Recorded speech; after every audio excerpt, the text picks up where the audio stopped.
మగువలకు బంగారం అంటే ఎంతో ప్రీతి. ఇంట్లో ఏ చిన్న ఫంక్షన్ జరిగినా బంగారం కొనేందుకే ఆసక్తి చూపిస్తూ ఉంటారు. కొత్త కొత్త డిజైన్స్ వచ్చే జ్యువెలరీని కొనేందుకు మహిళలు ఎక్కువగా సమయాన్ని కేటాయిస్తూ ఉంటారు. అలాంటి ఆడవారు ఇంతగా ఇష్టపడే బంగారం ధరలు మాత్రం కుదురుగా ఉండవు. రోజువారీ బంగారం ధరల్లో మార్పులు చోటు చేసుకుంటాయి. ఈ నేపథ్యంలోనే బంగారం ధరలకు సంబంధించిన సమాచారాన్ని యోయో టీవీ ఛానల్ తమ వ్యూయర్స్ కోసం ప్రతిరోజు మీకు అందిస్తోంది. బంగారం, వెండి ధరల్లో స్వల్ప మార్పులు చోటు చేసుకున్నాయి. ఒక రోజు తగ్గితే మరో రోజు పెరుగుతుంది. తాజాగా సెప్టెంబర్ 11వ తేదీన దేశీయంగా బంగారం ధరలు స్వల్పంగా తగ్గుముఖం పట్టాయి.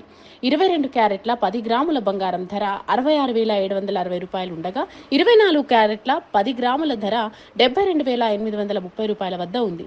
వెండి ధర 1000 రూపాయల వరకు పెరిగింది. కిలో వెండి ధర దేశీయంగా 86,100 రూపాయల వద్ద ఉంది. హైదరాబాద్, చెన్నై, కేరళలో కిలో వెండి ధర 91,000 రూపాయలుండగా, మిగతా ప్రాంతాల్లో 86,100 రూపాయలుగా కొనసాగుతోంది.